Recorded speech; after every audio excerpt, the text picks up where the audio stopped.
WhatsApp पे मैं question पढ़ लूंगा, उसका आंसर मैं कर दूंगा। ठीक है, जैसे संजना ने एक जेनेटिक्स का क्वेश्चन पूछा है, तो अच्छा क्वेश्चन है वो। हालांकि अब क्वेश्चन वैसे आते नहीं, अब तो बहुत इजी इजी क्वेश्चन आते हैं, पहले क्वेश्चन पूछा जाता था वैसा। चलो ठीक है, तो अब हमें करना क्या है, करना ये है कि हमें molecular basis of inheritance chapter पढ़ रहे थे। ठीक है, बड़ा इंपॉर्टेंट टॉपिक था, और इस इंपॉर्टेंट टॉपिक में आखिर ढूंढना था कि जो भी ऑर्गेनिज्म है, हाँ, दुनिया में जो भी ऑर्गेनिज्म है, उनके अंदर में जो कैरेक्टर पाया जाता है, जैसे ह्यूमन बीइंग है, इंसान, उसका नाक, कान, आंख, स्किन कलर, ना, बाल का कलर, ना, बाल का टेक्सचर स्ट्रेट है, करली है, क्या है, जो भी ऑर्गेनिज्म का जो भी बच्चा फिनोटाइप है, बनावट है, या उसे आप कहते हो कैरेक्टर है, वो किससे कंट्रोल होगा।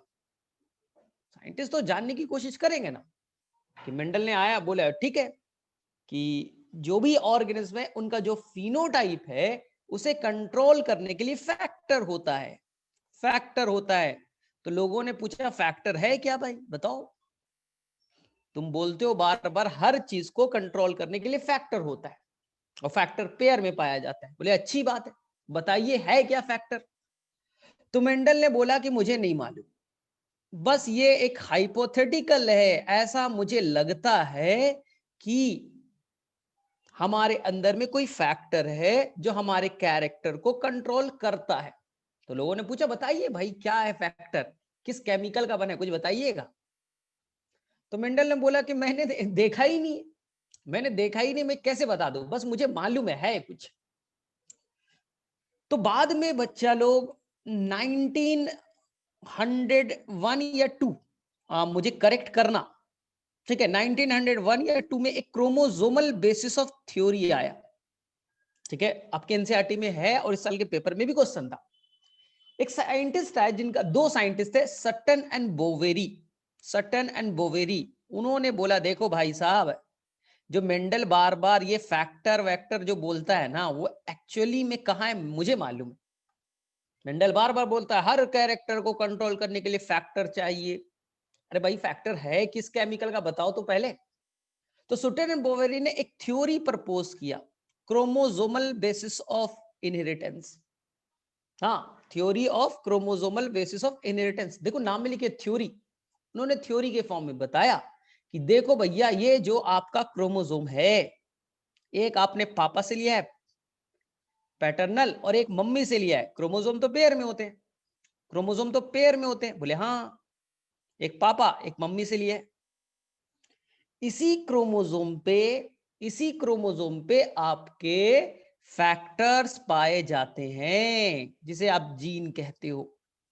इसी क्रोमोसोम पे लिनियरली अरेंज्ड है कौन, फैक्टर या जीन। देखिए, ये ए नाम का हो गया, ये बी नाम का हो गया, ये सी नाम का हो गया, डी ई हो गए।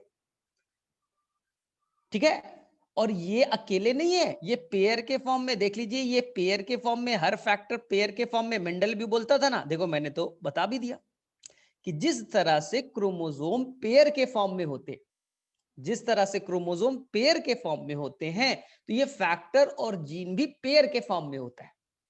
बोले बहुत अच्छी बात। तो आपकी एनसीईआरटी को जब आप मेंडल वाला चैप्टर पढ़िएगा, जब आप मेंडल वाले चैप्टर पढ़ेंगे, तो वहां पर बच्चा लोग एक कॉलम दिया है, बहुत बच्चा कंफ्यूज रहता है। कॉलम पढ़िएगा ना, तो कॉलम इधर लिखेगा कॉलम ए, और इधर लिखेगा कॉलम बी। बोले ठीक है सर। और कॉलम ए में लिखेगा, ठीक है ना, कि ये जो जीन्स है, ए जो है वो बेटा जीन के बारे में, और बी बेटा क्रोमोसोम, बी के बाद क्या आता है, सी। ऐसे याद करिए, कॉलम ए है और बी है, नहीं बताया गया कि कौन जीन है और कौन क्रोमोसोम है। आपको मैं ट्रिक दे देता हूं, याद कर लो। बी के बाद क्या आता है अल्फाबेटिकल, सर सी आता है। तो बी वाला जो आपका कॉलम है वो क्रोमोसोम के बारे में कहता है। बोले ठीक है सर। तो जिस तरह से जीन पेयर में होते हैं, देखिए ना, जीन जो है वो पेयर में है, फैक्टर पेयर में है, तो क्रोमोसोम भी पेयर में होगा। इसलिए कॉलम ए में जो बात लिखा है वही बेटा कॉलम बी में है। एनसीईआरटी खोलिए और दिखेगा कि लिखेगा they are present in the pair, तो एनसीईआरटी लिखेगा उधर भी पेयर के फॉर्म में। भाई देख लीजिए, क्रोमोसोम पापा वाला और मम्मी वाला क्या पेयर में नहीं है? और क्या ये जीन रेड वाला क्या पेयर में नहीं है? बोले हाँ सर एकदम पेयर है, ए वाला भी पेयर में, क्रोमोसोम भी पेयर में। और जब ये अलग होंगे, जब गैमेट बनाने की बारी आएगी, तो पापा वाला क्रोमोसोम अलग स्पर्म में जाएगा, मम्मी से जो क्रोमोसोम आया वो अलग स्पर्म में जाएगा। तो गैमेट बनाने के दौरान क्या हो गया? दोनों अलग हो गए।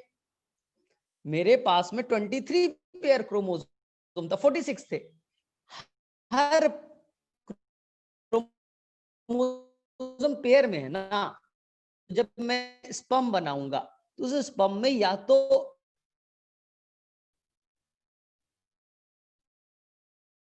पापा वाला क्रोमोसोम आएगा या तो मम्मी वाला आएगा।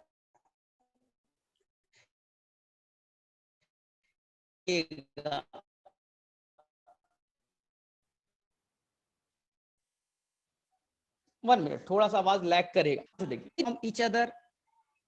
सेकेंड कॉलम में देखिएगा, हाँ थोड़ा सा आवाज लैग किया होगा इसलिए मैं रिपीट कर रहा हूँ। एनसीईआरटी में वो कॉलम निकाल के देखिएगा, लिखेगा कि पेयर जो है ना वो जो जीन से वो पेयर में और गैमेट बनाने के दौरान अलग हो जाएंगे।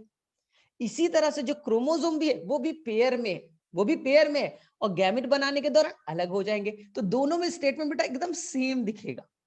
तो तुम्हें कंफ्यूजन होगा सर दोनों तो सेम चीज लिखा है सर, कॉलम ए में लिखा है पेयर में है सर, कॉलम बी में लिखा है सर सेकेंड स्टेटमेंट गैमेट बनाने के दौरान अलग हो जाएगा, ये भी लिखा है सर गैमेट बनाने के दौरान अलग हो जाएगा। तो डिफरेंस किसे मानेंगे? कौन क्रोमोसोम है, कौन जीन है, कैसे मान ले? अब थर्ड स्टेटमेंट ध्यान से सुनिए, थर्ड स्टेटमेंट को जब आप एनसीईआरटी में चेक कीजिएगा अलग अलग मिलेगा। यहां स्टेटमेंट थोड़ा अलग, यहां स्टेटमेंट बेटा थोड़ा अलग मिलेगा। बोले सर ये वाला आपने पहले क्यों नहीं बताया था? जब मेंडल को पढ़ाया था तो क्यों नहीं बताया? क्योंकि तब बेटा तुम इतने मैच्योर नहीं थे कि उस कॉलम को समझ पाते, इतना आसान नहीं था। लेकिन आज तुम्हारी मैच्योरिटी हो चुकी है क्योंकि तुमने पूरा चैप्टर अच्छे से पढ़ा और सेकेंड चैप्टर में आ गए हो। तो अब तुम्हारा दिमाग इतना मैच्योर है कि तुम खुद से एनालाइज कर सकते हो कि थर्ड जो स्टेटमेंट लिखा है सर उसमें क्या डिफरेंस है ना। एनसीईआरटी देखिएगा, वहां लिखेगा जो पेयर ए है सर ये क्या है, वहां लिखा है बेटा इंडिपेंडेंट पेयर। इंडिपेंडेंट पेयर क्या है सर? देखिए ध्यान से, ये आपका पेयर नंबर 1 है, ये क्रोमोसोम का एक पेयर हो गया, ये क्रोमोसोम का दूसरा पेयर हो गया। ध्यान से सुनिएगा, पेयर ए पे जीन है ए नाम का, यहां भी ए नाम का है, यहां बी नाम का है, यहां बी नाम का है, यहां सी है, डी है और डी है। एनसीईआरटी में क्या लिखा है? Independent pair. इंडिपेंडेंट पेयर कहने का मतलब जीन का वो पेयर जो अलग अलग क्रोमोसोम पे, ये इस पे है और ये इस पे। इंडिपेंडेंट पेयर कहने का मतलब अलग अलग क्रोमोसोम पे जो जीन के पेयर है वो एसॉर्ट होंगे, यानी कि वो जब अलग होंगे ना, they will separate independently. Independent pair capital A small A, मान लीजिए कैपिटल ए स्मॉल ए और इधर क्या है कैपिटल डी स्मॉल डी। तो जब गैमेट्स बनेगा तो कैपिटल ए कैपिटल डी के साथ भी जा सकता है, कैपिटल ए स्मॉल डी के साथ जा सकता है, स्मॉल ए कैपिटल डी के साथ, स्मॉल ए स्मॉल डी के साथ। यही है बच्चा, अगर इंडिपेंडेंट पेयर है तो वो असॉर्टमेंट जो वो होगा वो अलग अलग होगा। लेकिन सर अगर डिपेंडेंट पेयर है तो देखिए ए वाला जीन जो है और बी वाले जीन को देखिए, इन लोग तो एक ही बस में है, एक ही बस है, यानी एक ही क्रोमोसोम पे ए भी है और बी भी है। तो जब भी जाएगा कैपिटल ए के साथ, देखिए ना, जब भी जाएगा कैपिटल ए जाएगा कैपिटल बी के साथ ही तो जाएगा, दूसरे के साथ तो जा नहीं सकता। तो यही याद रखना है, जो आपको कॉलम ए है उसका जो थर्ड स्टेटमेंट लिखा है क्या, independent pair will assort independently. अगर डिपेंडेंट पेयर है, एक ही पेयर पे दो जीन्स है, तो वो अलग अलग असॉर्ट नहीं होगी। जबकि क्रोमोसोम में ऐसा नहीं है, क्रोमोसोम में ऐसा नहीं है, कोई पेयर किसी के साथ जा सकता है। तो आपके लिए एक लाइन याद रखना है, आपके लिए एक लाइन याद रखना है कि जो बी वाला कॉलम है वो क्रोमोसोम के बारे में बताता है और ए वाला है वो जीन के बारे में बताता है।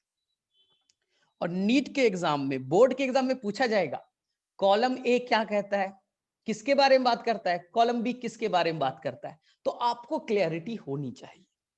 बोले ठीक है सर, बस यही याद रखना है ना, ए कॉलम तो बी के बाद सी आता है, तो बी कॉलम किसको रिप्रेजेंट करेगा, क्रोमोसोम को। बोले ठीक है सर। सर लेकिन ये सब बातें तो ठीक है, लेकिन साइंटिस्ट को अब दिमाग में ये चलने लगा, साइंटिस्ट के दिमाग में अब ये चलने लगा यार फैक्टर जीन वीन तो अच्छी बात है, ये फैक्टर है अच्छी बात है, जीन है अच्छी बात है। ध्यान से सुनिएगा, यहाँ पर नीट में क्वेश्चन आता है और बच्चे गड़बड़ करके आते हैं, तो मैं इस चीज को भी क्लियर करता हूं।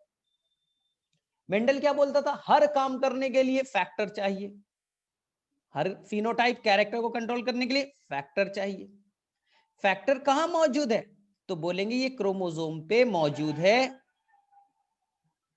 ना, क्रोमोसोम पे ये मौजूद है। ये देखिए फैक्टर क्रोमोसोम पे लीनियरली अरेंज्ड है। लेकिन किसने दिया सर, सट्टन एंड बोवेरी ने बताया, सट्टन एंड बोवेरी ने बताया। उन्होंने बेटा ये थ्योरी के फॉर्म में दिया, ध्यान से सुनना, उन्होंने बेटा ये एक्सपेरिमेंटल फॉर्म में नहीं दिया, थ्योरी दिया। मैंने आया कहानी तुम्हें सुना दी, मैं आया तुम्हें कहानी सुना दी, कहानी मतलब थ्योरी। तो साइंटिस्ट ने पूछा क्या बेटा तुम्हारे पास, सुटन एंड बोवेरी भाई साहब, आपके पास कोई एक्सपेरिमेंटल प्रूफ है कि जीन्स लीनियरली अरेंज होते हैं, जीन्स पेयर में होते हैं, क्रोमोसोम पे होते हैं? बोले नहीं नहीं, हम तो थ्योरी बताते हैं, हम तो कहानी सुनाते हैं, प्रैक्टिकल नहीं हमें मालूम है। तो ये एक्सपेरिमेंटली प्रूफ किया टीएच मॉर्गन ने। यहां पर बच्चा ट्रैप हो जाता है, याद रखिएगा, टीएच मॉर्गन ने इस थ्योरी को एक्सपेरिमेंटली प्रूफ किया। तो क्वेश्चन अगर आएगा एक्सपेरिमेंटल प्रूफ किसने दिया कि जो जीन्स है वो क्रोमोसोम पे लीनियरली प्रेजेंट है, तो आंसर करके आइएगा टीएच मॉर्गन ने। जब उन्होंने ड्रोसोफिला पे एक्सपेरिमेंट किया तो ये चीज बताया। लेकिन अगर पूछा जाएगा थ्योरी के फॉर्म में किसने बताया, तो आप बोलिएगा सर सट्टन एंड बोवेरी नाम का कोई साइंटिस्ट था, उसने दिया था ना, कि जो फैक्टर जीन वीन है वो क्रोमोसोम पे प्रेजेंट होते हैं। लेकिन उन्होंने कभी भी एक्सपेरिमेंट करके प्रूफ नहीं किया, इसलिए एनसीईआरटी में लिखा बेटा theory of chromosomal basis of inheritance, theory लिखा है बच्चा। इसलिए टीएच मॉर्गन ने एक्सपेरिमेंटल प्रूफ किया, इसलिए इसे कहते हैं फादर ऑफ एक्सपेरिमेंटल जेनेटिक्स। तो इसमें बच्चा गड़बड़ नहीं करना, क्वेश्चन देखना ध्यान से। अगर थ्योरी पूछ रहा है तो सुटन बोवेरी, अगर एक्सपेरिमेंटल प्रूफ कर रहा है, पूछ रहा है कि जीन्स क्रोमोसोम पे लीनियरली प्रेजेंट है, टीएच मॉर्गन कर दीजिएगा। बोले ठीक है सर। तो यहां तक कहानी चल रही थी बेटा, बहुत अच्छा से कहानी चल रही थी, मॉर्गन साहब को भी बहुत इज्जत मिला, they got the Nobel prize. लेकिन लोगों को लगने लगा कि मॉर्गन साहब जो जीन वीन आप बताते हो ये किस चीज का बना है। मॉर्गन भाई साहब जो आपने बता तो दिया है कि ये जीन है, ये जीन किस चीज से बना है, क्या वो प्रोटीन से बना है, जो क्रोमोसोम है। तो ये मॉर्गन क्या बोलेगा, देखो भैया क्रोमोसोम पे कुछ पार्ट होते हैं, उसे को जीन कहते हैं। तो तुम बोलोगे अरे किस चीज का बना है बताओ तो पहले, क्रोमोसोम आखिर किस चीज से बना है, प्रोटीन से बना है क्या, क्या कार्बोहाइड्रेट से बना है, आरएनए से बना है, डीएनए से बना है, बताओगे तब तो, बताओगे तब तो। तब लोगों के दिमाग में ये चलने लगा कि मुझे पता करना चाहिए कि जेनेटिक मटेरियल किस केमिकल का बना है। लोगों को लगता था बेटा इंपॉर्टेंट चीज प्रोटीन है, हमेशा लोग प्रिफर करते थे प्रोटीन को। बोले सर क्यों, देखो ऊपर से नीचे तुम अपने आप को देखो, बाल केराटिन प्रोटीन, बॉडी के अंदर हीमोग्लोबिन प्रोटीन, एंटीबॉडीज वो भी एक तरह का प्रोटीन, इंसुलिन हार्मोन वो भी एक तरह का प्रोटीन, पेप्सिन नाम का एंजाइम वो भी एक तरह का प्रोटीन, मायोग्लोबिन जो ऑक्सीजन को स्टोर करता है वो भी एक तरह का प्रोटीन, आपका बोन वो भी एक तरह का प्रोटीन से बना है। तो पूरा बॉडी तो बेटा प्रोटीन से बना है। तो साइंटिस्ट को लगता है वो प्रोटीन ही हमारा मेन पार्ट है, प्रोटीन ही जेनेटिक मटेरियल है। पूरा बॉडी देख लो, हर चीज बच्चा तुम उठा के देख लीजिए, बॉडी का हर पार्ट, पूरा स्ट्रक्चर जो ढांचा बना है वो बेटा प्रोटीन से बना है। हार्मोन प्रोटीन से बना है, एंजाइम प्रोटीन से बना है, तो भैया सबको लगता था protein is the genetic material, यही हमारे पूरे पूरे गुण को कंट्रोल कर रहा है, protein is a genetic material. तो लोग इसी पे रिसर्च करने लगे। इसी रिसर्च के दौरान में एक एक्सपेरिमेंट किया जो मैंने आपको बहुत ब्यूटीफुली, मेरा फेवरेट वो एक्सपेरिमेंट है जो मैंने आपको बताया होगा, बहुत अच्छे से बताया होगा। इसी दौरान बच्चा लोग 1928 में एक बहुत बड़ा एक्सपेरिमेंट किया गया। ये एक्चुअली में एक्सपेरिमेंट गलती से हो गया। जिनका नाम था बच्चा, साइंटिस्ट का नाम था फ्रेडरिक ग्रिफिथ। वो चाहते थे बच्चा कुछ वैक्सीन का काम करना। वो वैक्सीन बनाने के लिए कुछ एक्सपेरिमेंट कर रहे थे चूहे पे माइस पे वैक्सीन बनाने के लिए कुछ वो एक्सपेरिमेंट कर रहे थे। निमोनिया के अगेंस्ट में वो वैक्सीन बनाना चाहते थे। लेकिन जब वो एक्सपेरिमेंट करते हैं तो उन्हें बहुत ही इनोवेटिव, मतलब अचानक से सरप्राइज रिजल्ट मिल जाता है। करना कुछ और चाहते हो कुछ और चाहता है ना। आईपीएल खेल रहे हो बेटा, कुछ ऐसा बैट चलाया कि सिंगल रन जाना चाहिए, मान लो बेटा बैट पे टच हो गया, सिक्सर निकल गया, तो बोले अरे बड़ा अच्छा काम है भाई, यही इनोवेटिव काम है। तो गलती से बच्चा, इसी को कहते हैं सेरेंडिपिटी, करना कुछ और चाहते हो कुछ और गया। आधा जो रिसर्च पूरे वर्ल्ड में होता है ऐसे ही होता है। अलेक्जेंडर फ्लेमिंग वो तो कुछ और काम कर रहे थे, उन्हें एंटीबायोटिक्स डिस्कवर्ड कर लिया। तो ये निमोनिया पे वर्कआउट करना चाहते थे, लेकिन उन्हें बेटा गलती से एक वर्ड मिल गया, ट्रांसफॉर्मेशन। ट्रांसफॉर्मेशन, तो याद रखिएगा कि कभी भी ग्रिफिथ ने यह नहीं बताया कि DNA is the genetic material. Griffith से एक ही क्वेश्चन आता है, ट्रांसफॉर्मेशन प्रिंसिपल किसने दिया? याद रखिएगा ग्रिफिथ ने। कब दिया? 1928। इससे ज्यादा क्वेश्चन नहीं बनते। और मैंने डिटेल से आपको बता ही दिया है कि यहां पर दो तरह का बैक्टीरिया का टाइप लिया था, स्ट्रेन लिया था। आर जो था वो नॉन पैथोजेनिक था, चूहा उसे मरता नहीं था। और जो एस स्ट्रेन था जिससे चूहा मर जाता था। तो ये मैंने एक्सपेरिमेंट आपको बता रखा है, तो रिपीट करना बेवकूफी है, टाइम का वेस्टेज हो जाएगा। बोले ठीक है, जिन्होंने नहीं देखा था वो आपस से देख लीजिएगा, रिकॉर्डेड फॉर्म में होगा। लेकिन कभी भी उन्होंने ये प्रूफ नहीं कर पाए कि who is the genetic material. नहीं, बस उन्होंने एक प्रिंसिपल दिया जिसको आज हम लोग बहुत फेमस नाम देते हैं, ट्रांसफॉर्मेशन प्रिंसिपल। अब इसके बाद 1944 में इस एक्सपेरिमेंट को, जो ग्रिफिथ का एक्सपेरिमेंट अधूरा था, बीच में ही छूट गया। मैंने बोला मर गए बेटा। सेकेंड वर्ल्ड वॉर स्टार्ट हुआ, सेकेंड वर्ल्ड वॉर में गोलीबारी में ना एक बॉम्ब उनके लैब पे गिर गया, ये मर गए। तो बाद में 1944 में तीन साइंटिस्ट ने, जिनका नाम था एवेरी, मैकलियोड और मैककार्टी, इन तीन साइंटिस्ट ने यह प्रूव किया कि जो ग्रिफिथ ने एक्सपेरिमेंट किया था, उस एक्सपेरिमेंट के दौरान में एक फिनोमेनन हुआ था ना, एक वर्कआउट हुआ था जिसे कहा था ट्रांसफॉर्मेशन। तो इस ट्रांसफॉर्मेशन कराने के पीछे रिस्पॉन्सिबल था डीएनए। इसलिए डीएनए के अंदर ये गुण है, ये कैरेक्टर है कि वो आर स्ट्रेन नाम के बैक्टीरिया को एस स्ट्रेन में कन्वर्ट कर सकता है। आर स्ट्रेन आपको बहुत अच्छे से बताया था।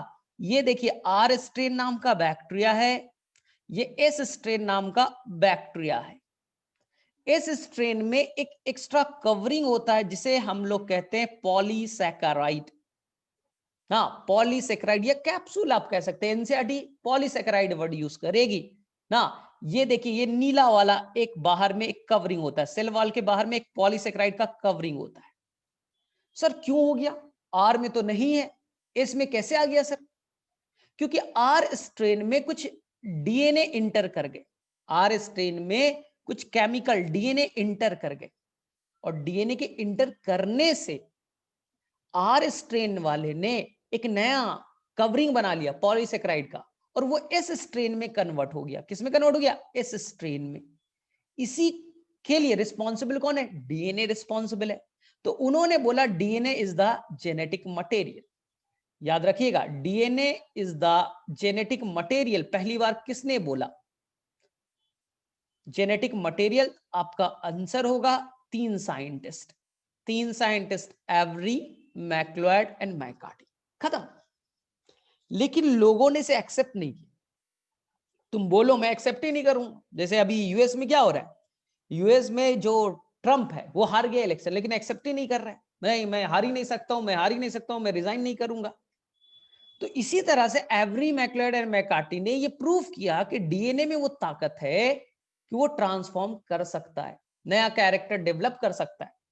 तो DNA is the transforming force, DNA is the genetic material. लेकिन बहुत सारे लोगों ने इस पे ऑब्जेक्शन उठा दिया। बहुत सारे लोगों ने बोला तुम पे भरोसा नहीं है, तुम गलत सुलत बता देते हो। भाई हम नहीं मानेंगे, ये इसमें कुछ त्रुटियां हैं, कुछ गलतियां हैं, मैं नहीं मानूंगा। इसलिए 1952 का डेट बड़ा इंपॉर्टेंट है और नीट के एग्जाम में ये क्वेश्चन पूछा जा चुका है। 1952 का डेट बड़ा इंपॉर्टेंट है, जब 2 साइंटिस्ट, ये नीट के पेपर में आ चुका है, 3 साल पहले के पेपर में ये आया था, हर्सी एंड चेस।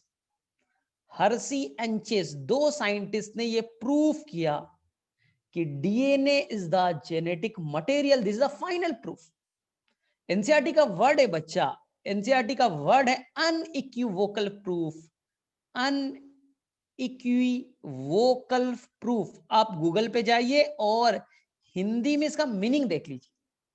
एनसीईआरटी का लाइन है कि 1952 में 2 साइंटिस्ट ने अनइक्विवोकल प्रूफ कर दिया कि DNA is the genetic material, यानी कि वो प्रूफ जिसपे अब हम लोग डाउट ना करें। अब सुप्रीम कोर्ट बोल दे भैया ट्रम्प तुम हार गए हो, खत्म करो कहानी, सब लफड़ा खत्म करो, तो ये बेटा ठप्पा लग गया, भैया आप हार गए हो, अब जाओ, अब व्हाइट हाउस छोड़ करके अब बेटा जाइए अपने घर पे रहिए। तो ये काम करके दिखाया हर्सी एंड चेज ने 1952 and they got the Nobel prize. बोले ठीक है सर, इसलिए हम इसे कह सकते हैं फाइनल प्रूफ किसने दिया, DNA is the genetic material. NEET 2000 मेरे में से 16 या 17 का क्वेश्चन है कि अनइक्वल फाइनल प्रूफ किसने दिया। तो बहुत सारे बच्चे ने ऑप्शन कर दिया एवरी, मैक्लोएड एंड मैकार्टी, क्योंकि पहला ऑप्शन यही था। लेकिन आपको क्वेश्चन में ध्यान से पढ़ना था कि फाइनल प्रूफ कहने का मतलब जिसमें बेटा फर्दर कोई चैलेंज ना हो, वो था हर्सी एंड चेज का एक्सपेरिमेंट। बोले सर ऐसा क्या था एक्सपेरिमेंट? बहुत सारे लोगों को ये एक्सपेरिमेंट डिफिकल्ट लगता है, लगना चाहिए बेटा। कोई नोबेल प्राइज जीत जाएगा, तुम्हें 5 मिनट में समझ में आ जाए, तब तो बेटा नोबेल प्राइज जीतने वाले की बेइज्जती है। अगर कोई साइंटिस्ट बेटा 5 सालों 10 सालों में ये एक्सपेरिमेंट करता है लैब में दिन भर लगा करके, उसके बाद तुम उसको 5 मिनट में कैसे समझ सकते हो? फिर भी हम लोग कोशिश करेंगे कि इस एक्सपेरिमेंट को सिंपल से भाषा में सीखा जाए ना। तो टेंशन नहीं लेना है आपको बेटा, पूरा एक्सपेरिमेंट थोड़ी ना पूछ देगा। ये तो बड़े बड़े बेटा रिसर्च पीएचडी स्कॉलर को नहीं मालूम होगा, एमएससी वाले को नहीं मालूम होगा। तो आपको जो सिंपल भाषा में समझ में आना चाहिए था वही याद रखना है, ज्यादा डिटेल विटेल में घुस नहीं जाना है। सर ऐसे ऐसे ऐसे जो रूल है फॉलो कीजिए। बोले ठीक है सर, और नहीं है तो सर रट्टा मार लेंगे। तो तुम लोगों को बस लास्ट उपाय तो वही है ना। देखिए क्या किया, सबसे पहले हर्सी एंड चेज ने जो मटेरियल लिया, एक्सपेरिमेंटल मटेरियल, वो लिया बैक्टीरियोफाज, वो लिया उन्होंने बैक्टीरियोफाज। बोलिए ये क्या बला है सर? एक ऐसा वायरस जो बैक्टीरिया को मार देता है। बैक्टीरियोफाज, फाज का मतलब ईटर, बैक्टीरिया को खाने वाला वायरस लिया। बोले ठीक, कैसा दिखता है? तो सभी को मालूम है, इसमें कौन सी बड़ी बात है। ये बैक्टीरियोफाज है, ये जो रेड वाला पार्ट है ये पूरा का पूरा प्रोटीन से बना होता है, ये पूरा का पूरा प्रोटीन से बना होता है, याद रखिएगा ये पूरा का पूरा पार्ट प्रोटीन से बना है। बोले ठीक है सर, और अंदर में होता है जेनेटिक, अंदर में होता है बेटा डीएनए। हमें तो ढूंढना है जेनेटिक मटेरियल कौन है, मैं तो गलती से बोल दिया ना, तो अभी नहीं जानना है DNA is the genetic material, हम तो अभी एक्सपेरिमेंट कर रहे हैं। तो अंदर में चलो डीएनए, और बाहर में है दिस इज द प्रोटीन। तो बैक्टीरियोफाज लेने से एक फायदा ये था कि इसमें 2 ही सब्सटेंस है, कोई आरएनए तो है ही नहीं, कोई कार्बोहाइड्रेट तो है नहीं, कोई लिपिड तो है नहीं कि कंट्रोवर्सी में चले सर लिपिड भी तो हो सकता है जेनेटिक मटेरियल। अरे हमने दो ही चीज लिया भैया, एक लिया है डीएनए और एक लिया है प्रोटीन। इन दोनों में से कोई एक ही जेनेटिक मटेरियल हम लोग प्रूफ करेंगे। बड़ा सिंपल था, क्योंकि वो सिंपल था, इसमें ज्यादा कंफ्यूजन नहीं है, इसलिए उन्होंने बैक्टीरियोफाज लिया, क्योंकि बस दो चीज से बना था, वन इज द प्रोटीन और वन इज द डीएनए। बोले ठीक है सर, एक चीज क्लियर हुआ। सर कैसे प्रूफ करेंगे, सर कैसे प्रूफ करिएगा? सिंपल भाषा में सीखो। बैक्टीरियोफाज बैक्टीरिया पे अटैक करेगा, बैक्टीरियोफाज बैक्टीरिया पे अटैक करता है, सभी को मालूम है। बैक्टीरिया जो है वो होस्ट है और बैक्टीरियोफाज ये पैरासाइट है, पैरासाइट है। ठीक, ध्यान से सुनिएगा। बैक्टीरियोफाज बैक्टीरिया पे अटैक करेगा, बोले ठीक। बैक्टीरिया के अंदर जाने के बाद अपने कॉपीज बनाएगा, अपना प्रोजेनी बनाएगा, अपने यानी बच्चे बनाएगा, सिंपल भाषा। यानी अंदर जाने के बाद में ये बेटा वहां जाकर के खूब सारा अपना बैक्टीरियोफाज बनाएगा। देखो क्या होता है, पैरासाइट क्या होता है, साइज में छोटा होता है, होस्ट के अंदर इंटर करता है और वहां ढेर सारे जाके कॉपीज बनाता है। कोरोना वायरस तुम्हारे अंदर आता है, एक ही आता है ना, लंग्स पे सेल पे अटैक करता है और अंदर जाने के बाद में अंदर में हजारों कोरोना वायरस बना देता है, फिर लंग्स के सेल को मारता है, फिर वो बाहर निकल जाता है। सेम बैक्टीरियोफाज बैक्टीरिया से अटैच होता है, उसके अंदर इंटर करता है और वहां जाकर के अपना कॉपीज, अपने बच्चे बनाता है, जिसे कहते प्रोजेनी। अब सर अब बैक्टीरिया को मारेगा, बाहर निकल जाएगा। अब देखिए, अब हम लोग जेनेटिक मटेरियल उसी को मानेंगे, ध्यान से सुनिएगा मेरा स्टेटमेंट, हम जेनेटिक मटेरियल उसी को मानेंगे जो इस होस्ट के अंदर बैक्टीरिया के अंदर अटैक करेगा। बैक्टीरिया के अंदर जो अटैक करेगा अंदर जाएगा, अंदर जाने में या तो केवल डीएनए जाएगा, या तो केवल प्रोटीन जाएगा, या तो दोनों जाएंगे। बैक्टीरियोफाज दो चीज से बना है और मैं तुम्हारे घर पे जाऊंगा और अपने ढेर सारे प्रोजेनी बना लूंगा। हाँ समझो ना, मैं चांद पे चला गया, मेरे अंदर दो पार्ट है, एक प्रोटीन है और एक डीएनए। अब चांद पे मैं गया, 10 सालों के बाद में मेरे जैसे मेरे बहुत सारे बच्चे हो गए। तो अब बोलोगे अरे सर आपके बहुत सारे बच्चे हो गए, यानी कि आपके अंदर ताकत तो था अपने प्रोजेनी बनाने की। बोले हाँ। सर आपका कौन सा पार्ट चांद पे गिरा था, डीएनए गया था सर या प्रोटीन? यानी जो पार्ट गया था उसी के अंदर ताकत है प्रोजेनी बनाने की। तुम अपने आप, तुम्हें मैं ले जाके छोड़ दूं चांद पे और तुम्हारे बेटा 100 बच्चे हो जाए, तो मैं पूछूंगा अरे 100 बच्चे कहां से है? यानी तुम्हारे अंदर ताकत तो है भैया अपने प्रोजेनी बनाने की, अपने बच्चे पैदा करने की। तो भैया डीएनए से बना या प्रोटीन से बना? तो तुम बोलोगे सर मुझे कहां से मालूम, या तो चांद पे इंटर किया होगा वो प्रोटीन होगा, या तो डीएनए होगा, या तो दोनों होंगे। यही ना तीन ऑप्शन है। बैक्टीरियोफाज को ले जाके मैं चांद पे फेंक करके रख दूं, तो या तो चांद पे केवल प्रोटीन अंदर गया हो, या तो केवल डीएनए गया हो, या तो दोनों पार्ट गए हों। जो पार्ट बैक्टीरिया में यानी होस्ट में इंटर करेगा उसी को मैं घोषित कर दूंगा बेटा जेनेटिक मटेरियल। अब ध्यान से सुन लो, यही कहानी है, ज्यादा दिमाग लगाना नहीं है। मैंने क्या बोला, चांद पे मैंने बैक्टीरियोफाज को ले जाके फेंक दिया, चांद पे कौन एंटर किया? प्रोटीन। तो प्रोटीन ने बच्चे बनाए, जेनेटिक मटेरियल प्रोटीन को मैं मानूंगा। क्यों? क्योंकि चांद पे 1 सालों के बाद में ढेर सारे बैक्टीरियोफाज बन जाएंगे। इसका मतलब है कि चांद पे जो जेनेटिक मटेरियल है वो बच्चा लोग कौन है? वो प्रोटीन। नहीं सर प्रोटीन तो बाहर ही रह गया था, केवल डीएनए अंदर किया था, केवल डीएनए अंदर गया था चांद पे, तो यानी डीएनए के अंदर ताकत है अपनी प्रोजेनी बनाने की। नहीं सर आप गलत बोल रहे हो, दोनों गए थे। चलो तो हैव द 3 ऑप्शन। तो मुझे बस ढूंढना है कि बैक्टीरिया के अंदर बेटा इंटर किया कौन, बैक्टीरिया के अंदर इंटर किया क्या? बैक्टीरिया मतलब चांद, मून, मान लो बैक्टीरिया मतलब मून। अब बैक्टीरिया के अंदर कौन इंटर किया? ऑप्शन नंबर 1, सर केवल प्रोटीन गया है सर और ये डीएनए गया ही नहीं है, हमने देखा है। तो बोले प्रूफ करो। बोले सर प्रूफ कहां से करेंगे, बस हमें तो आता है रट्टाफिकेशन, हमने रट्टा मारा था, पढ़ लिया। पूछा जाए प्रूफ करो भाई। दूसरा साइंटिस्ट बोलेगा नहीं नहीं केवल डीएनए गया था मैंने देखा है, तो पूछा जाएगा प्रूफ करो, बोले मैं प्रूफ कर दूंगा टेंशन मत लो। तीसरा साइंटिस्ट बोलेगा नहीं नहीं दोनों गए थे, यानी पूरा का पूरा ये पार्ट गया था, पूरा का पूरा बैक्टीरियोफाज गया था, पूरा का पूरा बैक्टीरियोफाज यानी प्रोटीन प्लस डीएनए दोनों गए थे। पहला क्या मानता है केवल प्रोटीन गया था, पहला क्या मानता है केवल प्रोटीन गया था, और दूसरा एक्सपेरिमेंट क्या मानता है केवल डीएनए गया था। तो भैया जो बैक्टीरिया में इंटर किया है उसी के अंदर ताकत है अपने बच्चे प्रोजेनी बनाने की, मैं उसी को जेनेटिक मटेरियल मानूंगा, क्योंकि जेनेटिक मटेरियल का काम क्या है ना अपने तरह बच्चे बनाना, अपने तरह प्रोजेनी प्रोड्यूस करना। बोले सर कैसे? अरे स्पर्म पापा ने तुम्हें दिया कितना छोटा होगा? बोले सर नेकेड आई से दिखता नहीं है। ओवम माँ ने दिया होगा कितना छोटा होगा? बोले सर मुझे नहीं दिखता है। दोनों के अंदर ताकत तो है ना फ्यूज होने के बाद तुम्हारे तरह बच्चा बनाने की, पापा की तरह नाक बन गया, कान बन गया, आंख बन गए, बॉडी कलर बन गया, यानी कि सर स्पर्म के अंदर कुछ ना कुछ तो ताकत है।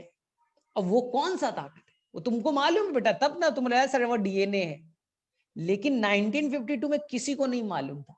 आज हम लोग प्रूफ करेंगे कि वो डीएनए है जो कि अपनी कॉपीज बना सकता है, अपने प्रोजेनी बना सकता है, अपने बच्चे बना सकता है, प्रोटीन के अंदर ताकत नहीं है। चलिए तो मेरे में से यहां तक क्लियर है, अब एक्सपेरिमेंट स्टार्ट करें। यहां तक इंट्रो पार्ट क्लियर है? हैंड रेज कर दो एक बार।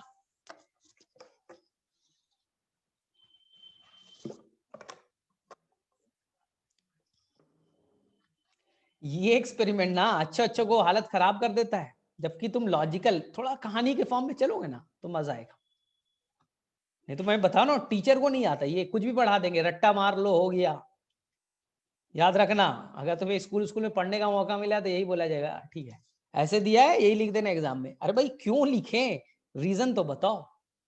तो चलो ठीक है, अब हम लोग कैसे करें भाई? देखिए हम लोग करेंगे 2 फेज में एक्सपेरिमेंट। कितने? 2 पार्ट में एक ही साथ 2 एक्सपेरिमेंट करेंगे। एक्सपेरिमेंट नंबर 1 में हम लोग इस प्रोटीन में रेडियो एक्टिव सब्सटेंस डाल देंगे।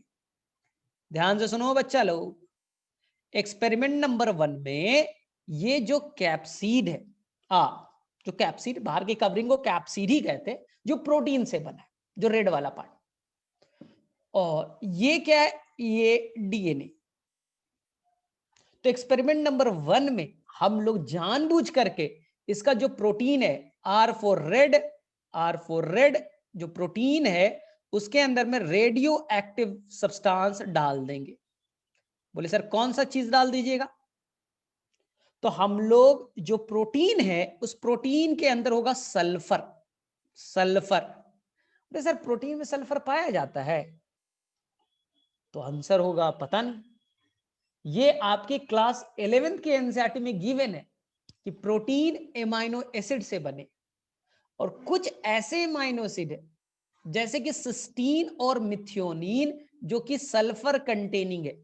ये मिनरल न्यूट्रिशन इन प्लांट जो चैप्टर है उसमें लिखा है बच्चा, प्रोटीन एमाइनो एसिड से बने। और कुछ एमाइनो एसिड है जैसे कि सीएम, जैसे कल बिहार में सीएम पोस्ट अनाउंस होगा नया, तो याद रख लिया बेटा 2 है, एक का नाम सिस्टीन है और एक का नाम है मिथियोनिन जिसमें सल्फर पाया जाता है। बोले ठीक है सर सल्फर पाया जाता है। अब देखिए ध्यान से, तो उन्होंने सल्फर को क्या किया, सल्फर का नॉर्मल एटॉमिक वेट होता है 32। उन्होंने सल्फर का रेडियो एक्टिव वाला पार्ट ले लिया, उन्होंने इसका आइसोटोप ले लिया। आइसोटोप तो समझ में आता है आपको, same atomic weight but different molecular, ऐसे ही कुछ होता है ना, same atomic number different atomic weight. हाँ तो उन्होंने जानबूझ करके 35 वाला ले लिया, 35 वाला ले लिया, उसका आइसोटोप ले लिया 35 वाला, और 35 होता है रेडियो एक्टिव। स्टार से कर देता हूं, समझ में आया? सिंपल समझिए कहानी, मेरा जो बॉडी है वो प्रोटीन का बना है, और मुझे बेटा खाने में जब भी दोगे, मुझे खाने के लिए अब जब भी दोगे, जो भी चीज दोगे उसमें बच्चा सल्फर जो होगा वो होगा 35 वाला। जो भी सल्फर होगा वो कौन वाला होगा, 35 वाला होगा। तो धीरे धीरे मैं खाऊंगा खाऊंगा खाऊंगा, तो कुछ दिनों के बाद क्या हो जाएगा, मेरे अंदर में जो भी बच्चा सल्फर है वो 35 वाले में कन्वर्ट हो जाएगा। सिंपल है।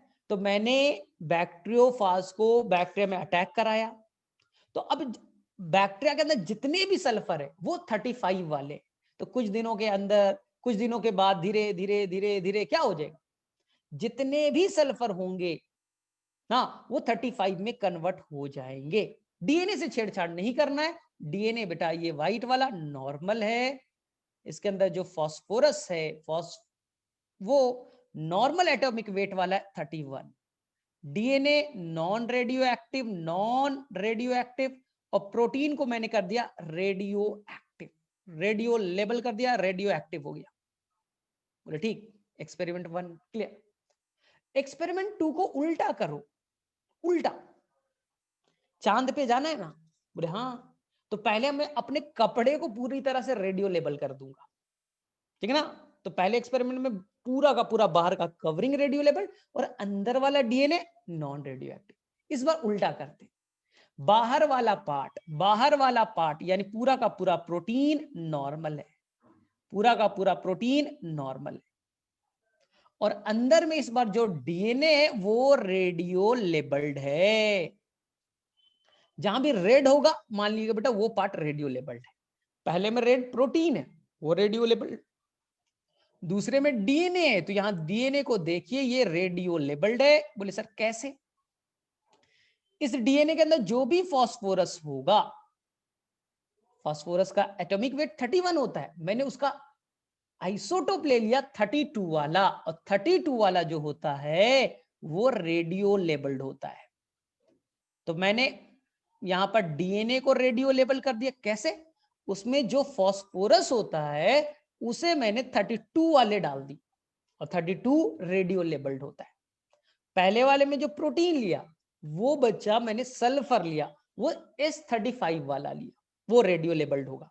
बोले ठीक है सर, यहां जो डीएनए होगा वो कैसा होगा ये भी बता दी, यहां प्रोटीन होगा वो कैसा होगा, प्रोटीन नॉर्मल होगा, इसके सल्फर नॉर्मल होंगे, 32 वाले होंगे, नॉन रेडियो एक्टिव होगा।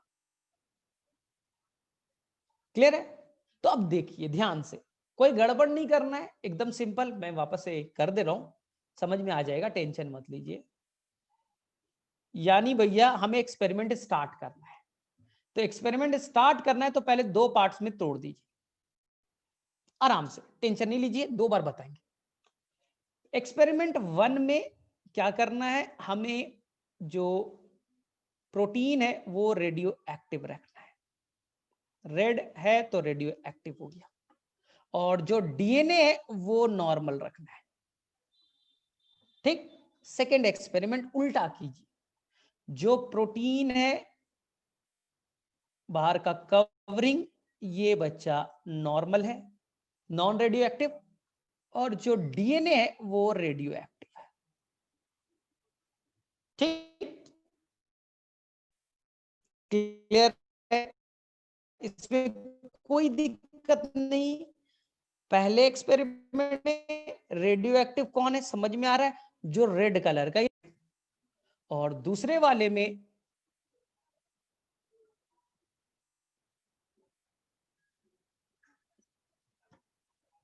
ठीक है, थोड़ा सा आवाज लैग कर रहा है क्या, 1 मिनट, हम लोग कहां पहुंच गए,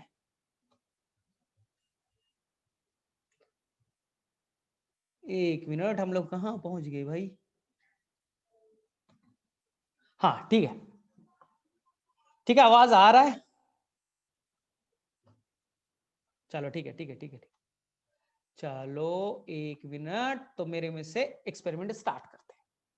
बोले सर ठीक है, एक्सपेरिमेंट के बेटा 3 फेज है, एक्सपेरिमेंट के कितने फेज, 3 फेज, आपको नाम याद रखना है। तो अब मैं एक्सपेरिमेंट स्टार्ट करूंगा और एक्सपेरिमेंट का पहला फेज बताने जा रहा हूं। बोले क्या है सर, फर्स्ट फेज, तो आपको क्या करना है, एक बच्चा लो आप ले लीजिए, ट्यूब ले लीजिए। बोले ठीक है सर, आप बोलते हैं तो ट्यूब ले लेते हैं, आप बोलते हो तो ट्यूब ले लेते हैं, ले लीजिए बच्चा। ठीक, बोले सर क्या करना है, इस ट्यूब के अंदर में आप रख दीजिए बैक्टीरिया, ये बैक्टीरिया है। बोले ठीक, ये बैक्टीरिया है, रख दिया सर, कोई दिक्कत है? नहीं, एकदम अच्छी बात है। यानी सिंपल समझो, ये बॉटल है ना, इस बॉटल के अंदर बैक्टीरिया है, ठीक, छोड़ दो।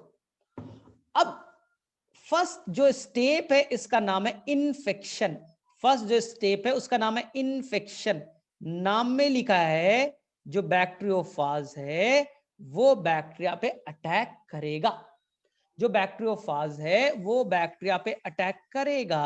यहां देखिए, जो बैक्टीरियोफाज है वो बैक्टीरिया पे अटैक करेगा। ठीक है सर, तो ये जो बैक्टीरियोफाज है वो अटैक करेगा और जो प्रोटीन वाला पार्ट है जाके उससे जुड़ जाएगा। बोले ठीक है, हो गया, समझ में आया? बैक्टीरियोफाज आया और बैक्टीरिया से अटैच किया, इस पार्ट को कहेंगे इन्फेक्शन। लेकिन इस दौरान होता क्या है? इस दौरान जब बैक्टीरिया से अटैच होता है बैक्टीरियोफाज, तो वो अपने डीएनए को इंसर्ट कर देता है बैक्टीरिया के अंदर।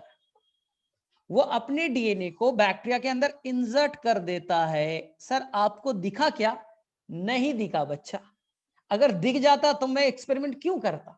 ये मुझे दिखता नहीं है, लेकिन हम लोग एज्यूम कर लेते। अभी एज्यूम कर लिए कि जो बैक्टीरिया से अटैच हुआ और वायरस ने अपने डीएनए को उसके अंदर डाल दिया। मुझे नहीं दिखा। मून पे कौन गया? डीएनए गया या प्रोटीन गया? मुझे नहीं दिखा। मैं एज्यूम कर लेता हूं कि ऐसा हुआ होगा। बोले ठीक है सर, हो गया इन्फेक्शन, एकदम हो गया इन्फेक्शन कंप्लीट। सेकेंड एनसीईआरटी को फॉलो कीजिए। सेकेंड जो स्टेप है उसका नाम है ब्लेंडिंग। ब्लेंडिंग, इन्फेक्शन का मतलब था अटैचमेंट, सेकेंड है ब्लेंडिंग। इसका मतलब समझिए। बोले सर क्या मतलब है? ध्यान से देखिए। ब्लेंडिंग कहने का मतलब है कि आप क्या कीजिए, इस पे, हाँ, इस पे आप प्रेशर जनरेट कीजिए, ताकत लगाइए, हिलाइए। हाँ, बॉटल लीजिए और हिलाइए, तो क्या होगा? मैकेनिकल फोर्स दिया, ताकत दिया। तो ताकत देने से क्या होगा? जो बैक्टीरिया से वायरस का पार्ट अटैच था वो अलग हो जाएगा।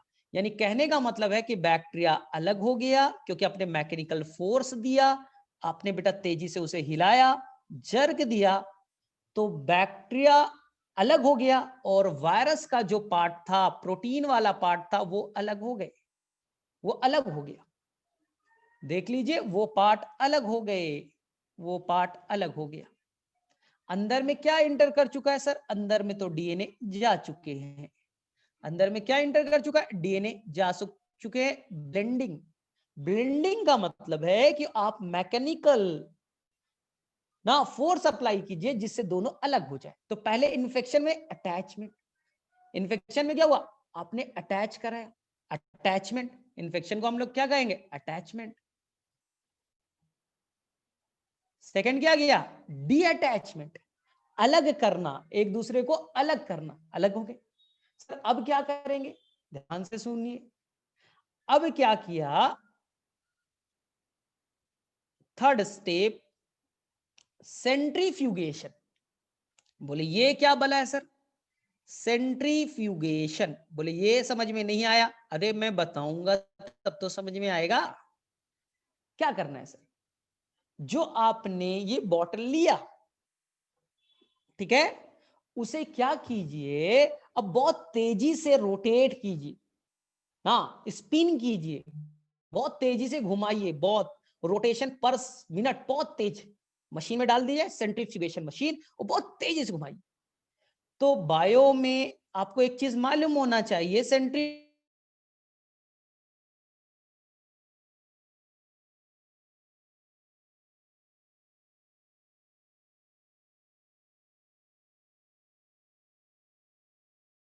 क्या होगा? तो बनाना का वो पार्ट जो भारी रह गया वो बेटा नीचे बैठ जाएगा और हल्का छोटा छोटा पार्ट वाला ऊपर तैरते रहेगा। तो आपने इस ट्यूब को बहुत तेजी से घुमाया और तेजी से घूमने से जो भी भारी वाला पार्ट है वो नीचे सेटल्ड होगा, नीचे बैठ जाएगा। सर भारी कौन है? तुम भारी हो या चांद भारी है? तुम गए थे ना चांद पे? बोले हाँ। तो पहले चांद पे अटैच हुआ, पैर रखा, इन्फेक्शन, अटैचमेंट। फिर बेटा हिला दिया, अलग। अब सेंट्रीफ्यूज कर दीजिए, बेटे सर चांद हमसे बहुत भारी है, आ जाएगा नीचे, नीचे की तरफ आ जाएगा कौन? बैक्टीरिया।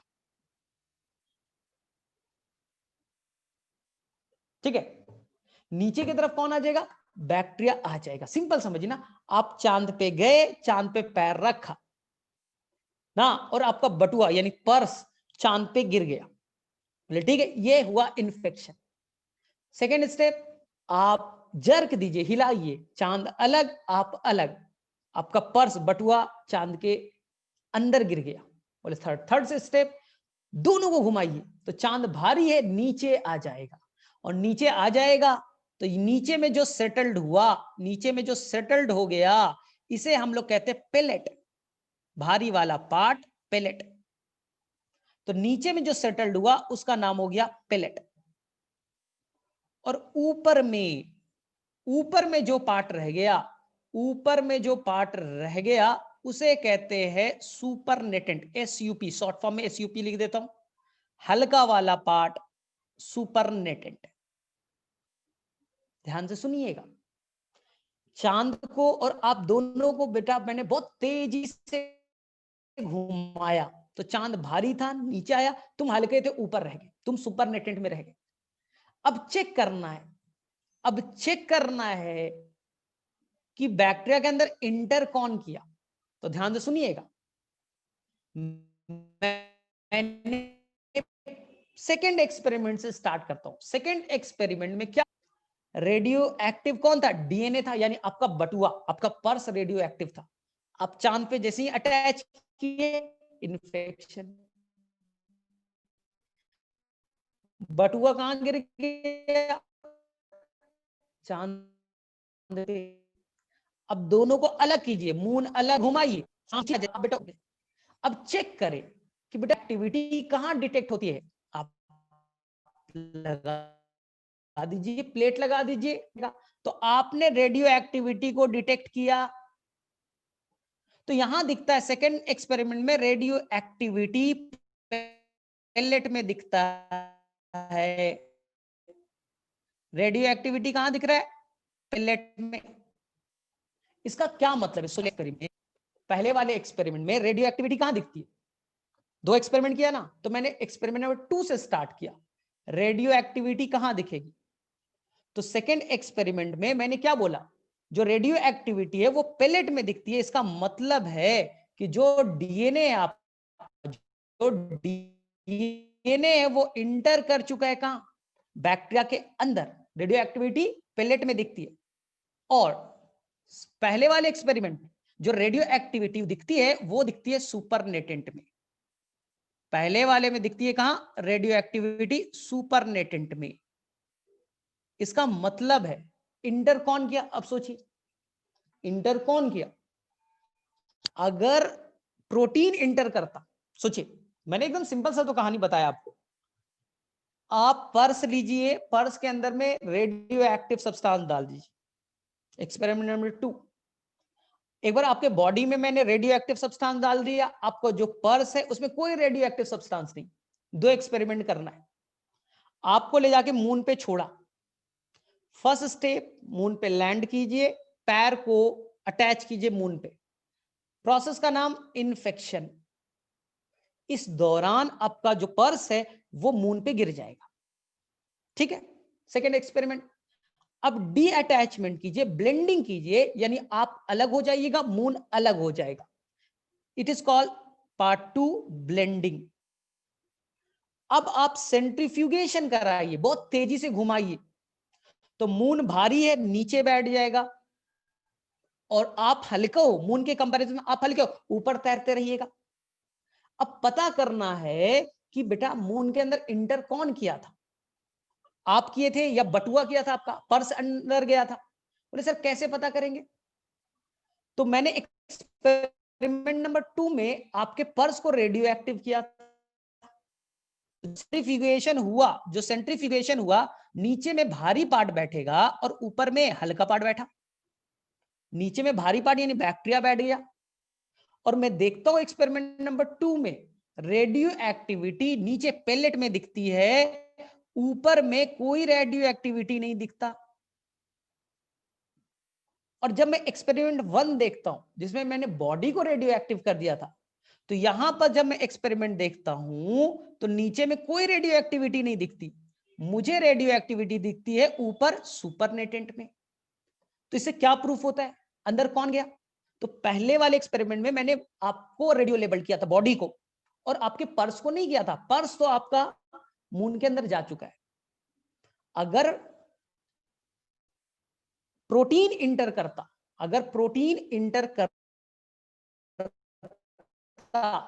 तो फर्स्ट एक्सपेरिमेंट में रेडियो एक्टिविटी तो पेलेट में दिखती, अंदर की तरफ दिखती। इससे ये प्रूफ होता है कि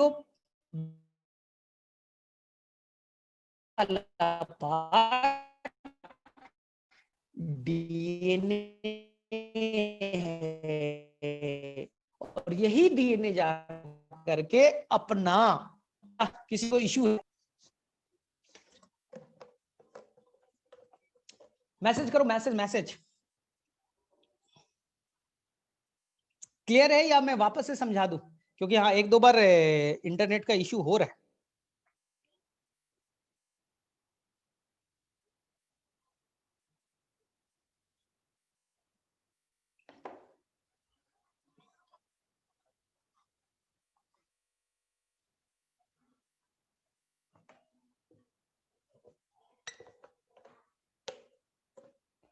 अरे रितु, तुझे 2 बार मैंने पढ़ा है ऐसे।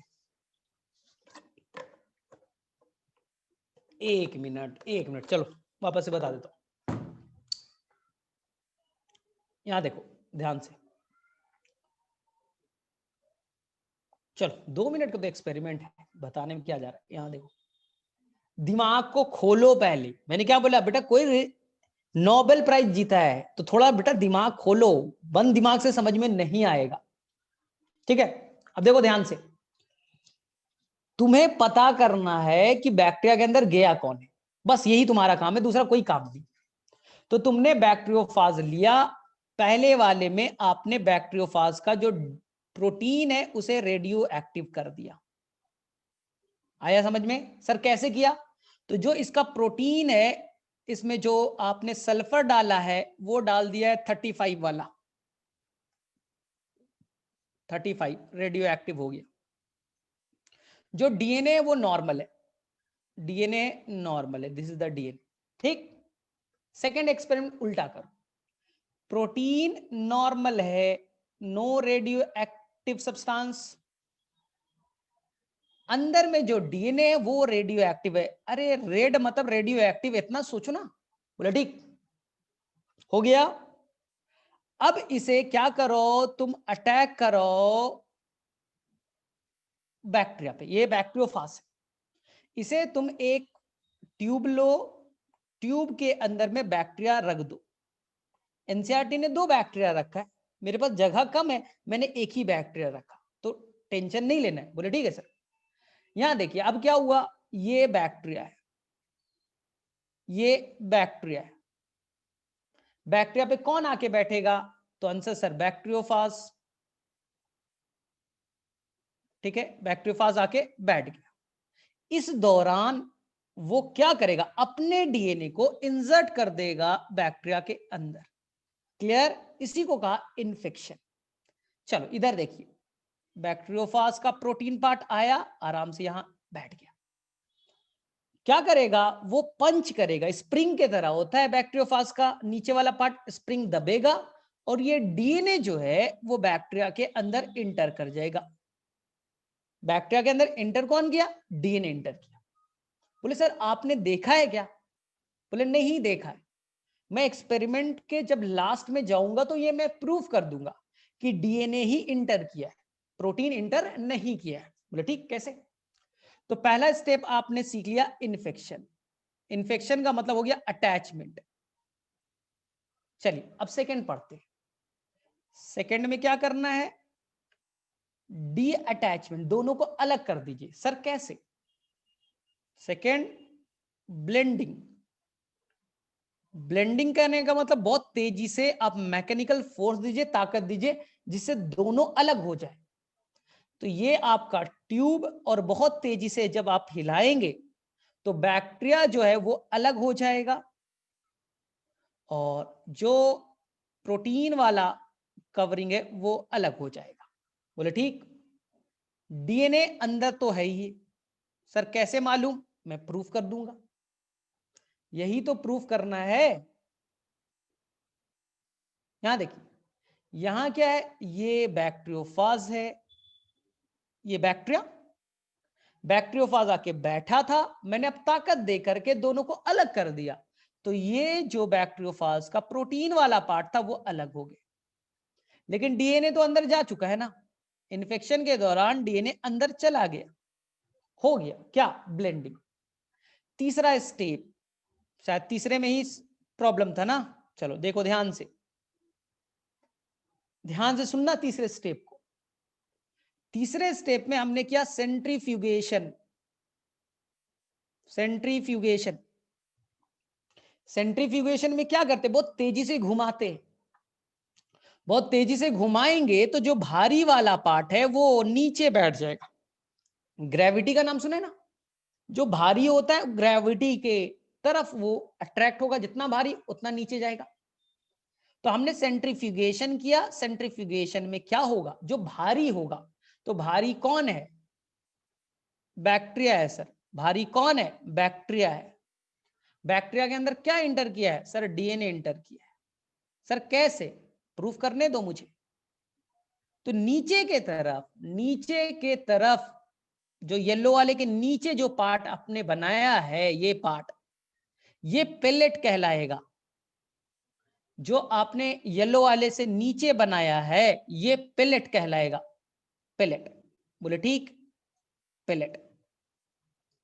और जो ऊपर है, ऊपर हल्का वाला जो पार्ट है उसे एसयूपी, सुपरनेटेंट कहेंगे, सुपरनेटेंट, एसयूपी, सुपरनेटेंट कहेंगे। सर उसमें कौन होगा, अरे भाई कौन होगा, ये तो पता है ना, प्रोटीन वाला पार्ट हल्का है, बाहर रह जाएगा। प्रोटीन वाला पार्ट हल्का है, बाहर रह जाएगा। ठीक, अब ध्यान से सुनना। सर प्रूफ कैसे हुआ कि बैक्टीरिया के अंदर डीएनए ही गया है? ठीक है, एक्सपेरिमेंट 2 को फोकस कीजिए, एक्सपेरिमेंट 2 को फोकस कीजिए, दिमाग में सोचिए ना, दिमाग में सोचिए ध्यान से। बैक्टीरियोफाज आया, बैक्टीरिया पे अटैच किया, इन्फेक्शन, अपना डीएनए अंदर डाल दिया, मुझे नहीं मालूम, डाला नहीं डाला मुझे नहीं मालूम।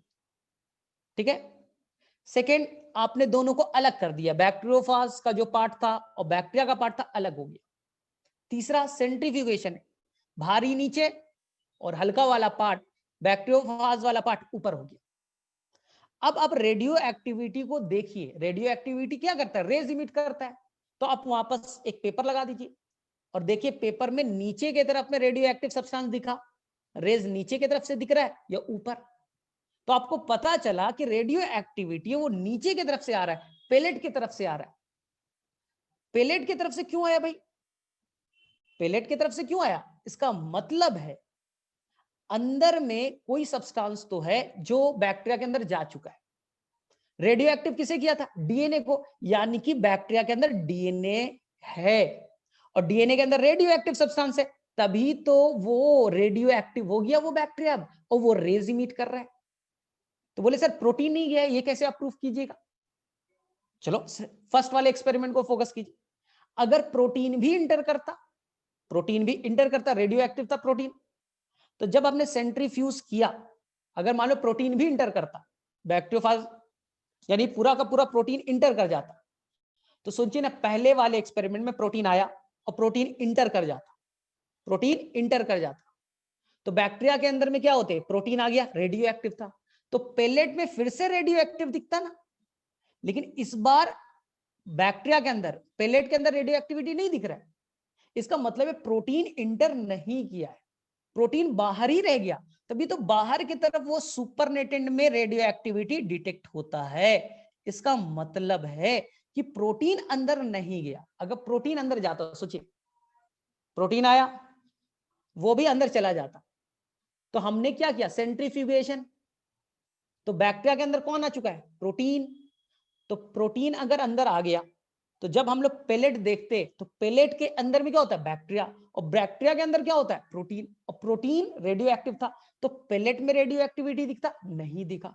इसका मतलब है वो नहीं इंटर किया। जबकि ऊपर की तरफ सुपरनेटेड है, हाँ हल्का वाला पार्ट, वहां रेडियो एक्टिविटी दिखता है। इसका मतलब है प्रोटीन अंदर नहीं जाता, बाहर ही रह जाता। सर कैसे प्रूव करोगे, डीएनए ही गया।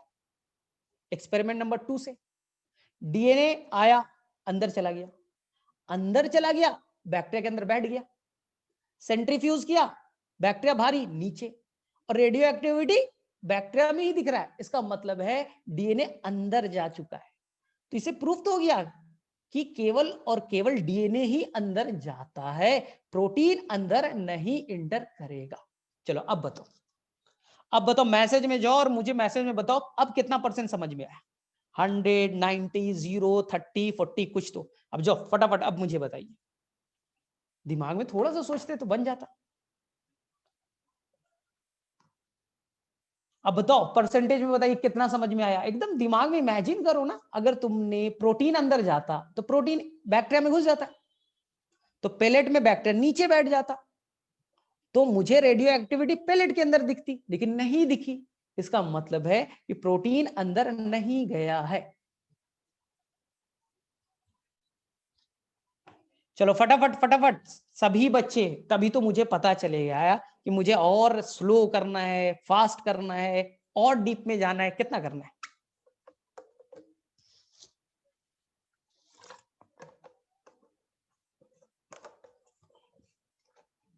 ठीक है, हर्ष को तो पहले से पढ़ा होगा।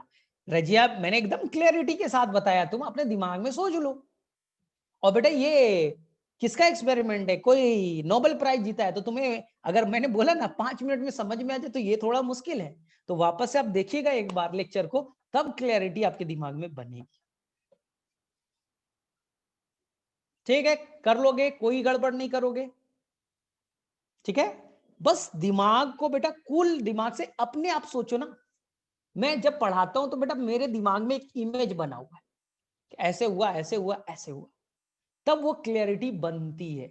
हाँ, तो आपको भी ऐसे ही करना पड़ेगा।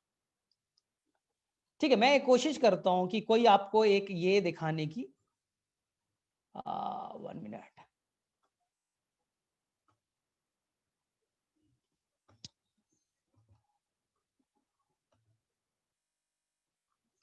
रुको, नहीं तो कोई आप लोग ये देख लिया करो, 1 मिनट, बहुत सिंपल सा है। एनिमेशन, एनिमेशन बहुत काम करता है। एक्सपेरिमेंट इतना आसान समझ में नहीं आता, क्योंकि साइंटिस्ट बेटा 20 साल लगा के एक्सपेरिमेंट डिजाइन करता है, और तुम्हें लगता है 5 मिनट में समझ में आ जाए, तो थोड़ा सा तो है। ये मैंने निकाला किसका एक्सपेरिमेंट है, Hershey and Chase, Hershey and Chase experiment animation. बस 1-2 मिनट का कोई हो ऐसा देख लिया करो। आई थिंक ये ठीक लग रहा है। हाँ नहीं, 2.1 ही व्यू है, लेकिन ठीक ठाक मुझे दिख तो रहा है यार।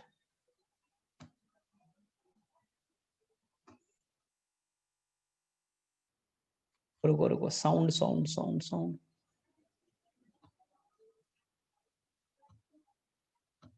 In the Hershey-Chase experiment, bacteria आवाज आ रही है, साउंड आ रहा है, यूट्यूब का साउंड आ रहा है तुम्हारा, मेरा नहीं, जो यूट्यूब में बोला वो साउंड।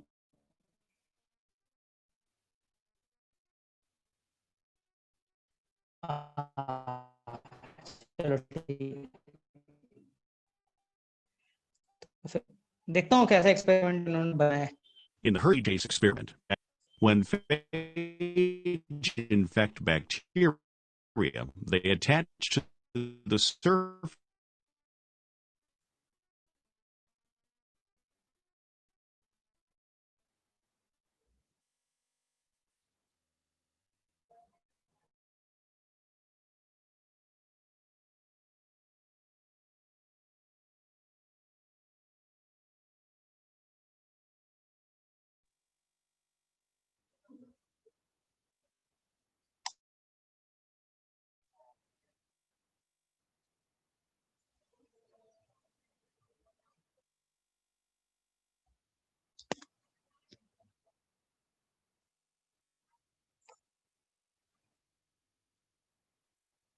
एक मिनट, एक मिनट, एक मिनट, 1 मिनट।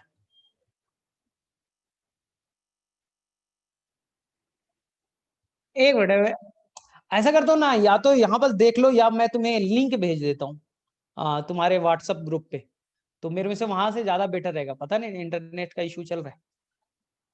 ठीक है, फिर भी एक बार कोशिश करते हैं, लास्ट अगर नहीं हुआ तो मैं लिंक भेज दूंगा, वहां से देख लेना।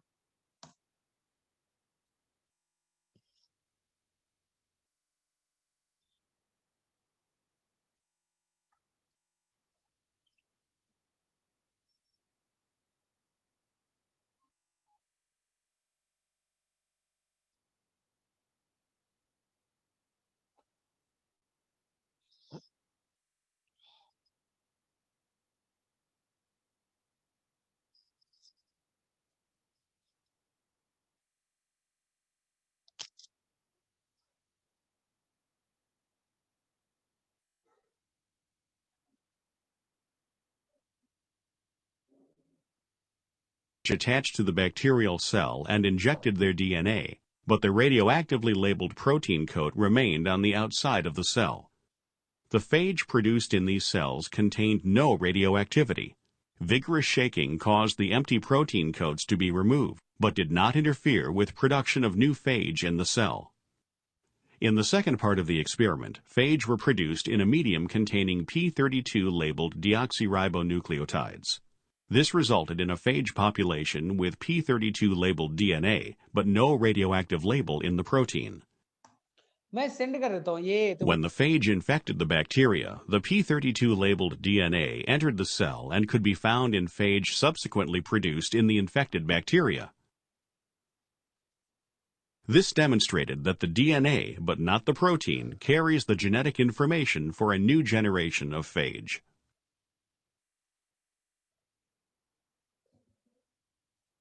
ठीक है, मैं भेज देता हूँ, इससे कोई और अच्छा होगा ना तो मैं देखता हूँ कोई और हर्सेन चेस पे एक्सपेरिमेंट पे कोई अच्छा सा। ये तो बहुत ज्यादा इफेक्टिव मुझे नहीं लगा। एक मिनट। In the Hershey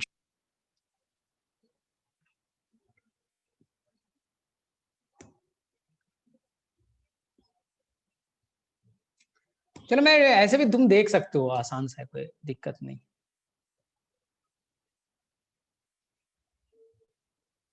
ठीक है, ये ज्यादा बेटर होगा, इसका जो होता है वो ज्यादा बेटर होता है। In the Hershey-Chase experiment, bacterial ये viruses वही है। called phage were used. चलो ठीक है, तो हाँ चलो, तो यहीं पर आज छोड़ देते हैं। तुम्हें सिखा तो दिया ही है मैंने। एक देख लेना एनिमेशन जो समझ में आ जाए, और किसी को डाउट है तो पूछो। एक बच्ची का है जिसमें, एक मिनट,